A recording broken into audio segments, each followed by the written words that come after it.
Every championship team has a breaking point. A moment where the carefully constructed image of unity, the matching uniforms, the post-game embraces, the carefully worded interviews about trusting the process and believing in each other, cracks wide open and reveals the raw, complicated, deeply human reality underneath. For the Los Angeles Dodgers, that moment happened behind a closed locker room door. But closed doors in professional baseball do not stay closed forever. And what happened inside that locker room, the rage, the flying objects, the shocking words that should never have left that room but did, is now the most explosive story in baseball. Scott Berserk. Roberts' suspension decision that lit the fuse. Mookie Betts so enraged he physically charged across the room. Ohtani standing in the middle of all of it. And information, shocking, damaging, inside information, spilling out into the open in the worst possible way. This is not a team that is struggling on the field. This is a team that is fracturing from the inside. And the question that every Dodgers fan, every baseball analyst, and every person connected to this franchise is now desperately asking is simple and terrifying at the same time. Can they put this back together? Or has something broken that cannot be fixed? This is what really happened behind that locker room door. To understand why Scott went on a rampage, you need to understand what Dave Roberts did, and why he did it at the worst possible moment in the worst possible way. Suspensions inside a baseball organization are not uncommon. Players get benched, disciplined, sat down for a game or a series for reasons that range from performance to conduct to the kind of internal disagreements that every professional sports team navigates over the course of a long and brutal season. But there is a right way and a wrong way to deliver that kind of decision. There is a private conversation, a respectful acknowledgement of what a player has contributed, a clear explanation of the reasoning, delivered one-on-one, behind closed doors, with the dignity that a professional athlete deserves regardless of the circumstances. What Scott received was not that. The details of exactly how Roberts communicated the suspension decision are still emerging. But what multiple sources close to the situation have confirmed is that the manner and the timing of that communication landed on Scott like a match on gasoline. This was not a player who received difficult news and responded poorly. This was a player who felt, with a conviction that was immediately visible to everyone around him, that he had been disrespected in a way that went beyond the suspension itself. The suspension was the headline. The way it was delivered was the wound. And Scott, who had been carrying frustrations that teammates were already aware of, did not absorb that wound quietly. He took it into the locker room. And he let it out in a way that nobody in that building was prepared for. The sound reached people before the full picture did. Players who were in adjacent areas of the facility, not in the direct line of what was happening but close enough to hear it, described a level of noise that immediately communicated something was seriously wrong. Not the normal sounds of a frustrated athlete venting after a difficult game. Something louder. Something with a different quality. Something that made people stop what they were doing and look toward the source. Inside the locker room, Scott was not simply expressing frustration. He was in full rampage mode. Equipment was kicked. Objects were thrown. The physical expression of his rage transformed the space around him into something that looked more like the aftermath of a storm than a professional sports facility. Players who witnessed it described a level of emotional intensity that was uncomfortable to be near, not because it was frightening in a dangerous sense, but because it was so rawly human that it felt almost wrong to watch. But it was the words that caused the real damage. Because Scott, in the middle of his rage, did not simply vent about the suspension. He did not simply express his frustration with Roberts in general terms. He went further. He said things, specific things, detailed things, things that people inside that organization knew but had carefully kept within the walls of the facility, that had no business being said out loud in a room that was not completely controlled. Inside information. The kind that front offices spend enormous energy protecting. The kind that, once spoken aloud in a moment of uncontrolled anger, cannot be unspoken. The words left Scott's mouth and landed in the ears of everyone in that locker room. And from that moment, the situation stopped being about one player's frustration with one managerial decision and became something far more complicated and far more dangerous. Mookie Betts did not walk across that locker room. He charged. There is a difference, an important one, between a teammate who hears something concerning and moves toward it cautiously, trying to assess the situation before getting involved, and a teammate who hears something and reacts with his body before his mind has fully caught up. Betts reacted with his body. What specifically he heard, whether it was the physical destruction of the space, the tone of Scott's voice, or the content of what Scott was saying, that triggered his movement is something that people who were present have described differently.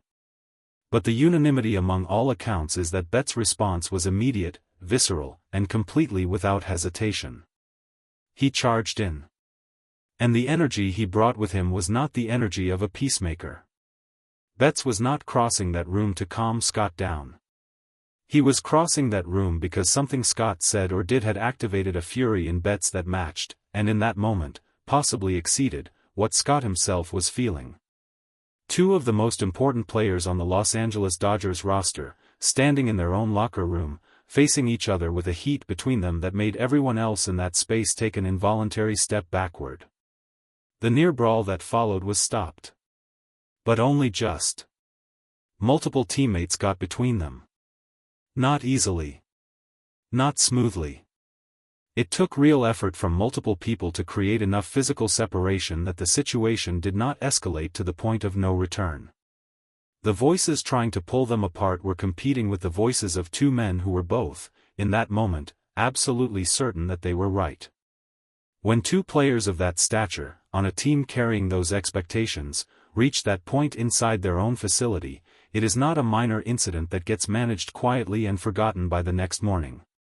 It is a crisis. And then there was Ohtani. Because of course Ohtani was there. Shohei Ohtani is always there, not because he inserts himself into situations, not because he seeks out conflict or drama or the complicated emotional territory that this moment represented, but because the Dodgers' locker room is his space too. He was present. He witnessed it. And what Ohtani did, or more precisely, how he carried himself, in the middle of that chaos became its own story within the larger story. Players who were in that room and have since spoken about what they witnessed have consistently noted Ohtani's presence in a specific way. Not as someone who intervened dramatically. Not as someone who raised his voice or took sides or contributed to the escalation. But as a stabilizing force, quiet, watchful, and somehow capable of projecting a calm that had no logical right to exist in that environment. This is the paradox of Ohtani's presence on this team. He is simultaneously the most important player in the building and the most unassuming person in any room he enters. He does not lead through volume or authority or the force of his personality in a conventional sense. He leads by being exactly who he is regardless of the circumstances around him. In the middle of a locker room that was falling apart, Ohtani was simply Ohtani. And for several players in that room, players who were watching the scene unfold with the sinking feeling that something irreparable might be happening, seeing him standing there, present and steady, was the thing that kept the situation from going somewhere it could not come back from. His presence was not nothing. It was, in the estimation of people who were there, possibly everything. While all of this was unfolding inside the locker room, Dave Roberts was carrying something heavy. Because Roberts is not a manager who makes decisions carelessly. Whatever you think of his tactical choices, and Dodgers fans have had vigorous opinions about those choices for years, Roberts has always been a man who takes the human side of managing seriously. He thinks about his players. He considers the emotional architecture of a clubhouse. He understands that the relationships inside that locker room are the foundation that everything else is built on. Which is why the aftermath of his suspension decision, the rampage, the near brawl, the inside information now floating in the open, hit him with a particular weight. He had made a call. He had made it for reasons he believed in. And that call had produced consequences that nobody, not Roberts, not the front office, not anyone connected to the organization, had anticipated or wanted. The question of whether Roberts handled the communication of that suspension correctly will be debated inside and outside the organization for weeks. The more immediate question, the one that Roberts himself was confronting in real time, was what he did next. Because the locker room needed its manager. Not in an hour, not after the situation had cooled and everyone had retreated to their corners. It needed him now, in the middle of the mess, willing to walk into a room where his decision had just detonated and deal with what that decision had created. What Roberts said when he entered that space, how he addressed Scott, how he addressed Betts, and how he spoke to the team as a whole, will ultimately be the chapter of this story that matters most. Not the rampage. Not the near brawl. Not the shocking words that escaped into the open. But whether their manager had the courage and the wisdom to walk into the fire he had helped start and do something meaningful inside it. Let's address directly what everyone wants to know. The inside information that Scott exposed in his rage, the details that spilled out of his mouth in the worst possible circumstances, touched on things that the Dodgers organization had been carefully managing internally for weeks. Tensions within the coaching staff about specific strategic decisions that players had been aware of and frustrated by.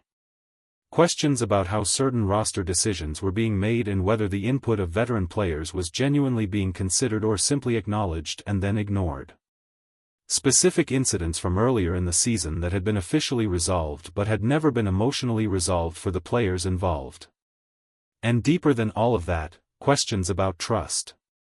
About whether the communication flowing from the manager's office to the players was honest, complete, and respectful. Whether the stated philosophy of this organization matched the lived reality of being inside it. These are not small things. In a short season, in a team that is fighting for a championship, these are the things that determine whether a group of talented individuals becomes something greater than the sum of their parts or quietly implodes under the weight of their own unresolved friction. Scott did not intend to open these wounds in that moment. Rage is not strategic. But the information is now out. The wounds are now visible. And the organization must decide, honestly, seriously, without the comfortable protection of managed narratives, how to address them. A locker room in chaos. A suspension that lit a fuse nobody knew was burning. Scott's rage and the shocking words that followed him out of that room. Betts charging across the floor with fire in his eyes. Ohtani standing steady in the middle of a storm. And Roberts carrying the weight of a decision that produced consequences nobody wanted. This is the Los Angeles Dodgers right now. Not the version that appears on the highlight reel. Not the version that shows up in the marketing materials. The real version, complicated, fractured, and fighting with itself in a way that cannot be hidden anymore. The talent is still there. The capability is still there. Everything that made this team a championship contender at the beginning of the season is technically still present. But championships are not won by talent alone. They are won by teams that have found a way to trust each other, completely, unconditionally, especially in the moments when trust is hardest. Right now, inside that locker room, trust is the most expensive commodity in the building. And the Dodgers are going to have to decide, quickly, honestly, and together, whether they still have enough of it left to finish what they started. Because the season is not waiting for anyone to work through their feelings. And neither are their opponents.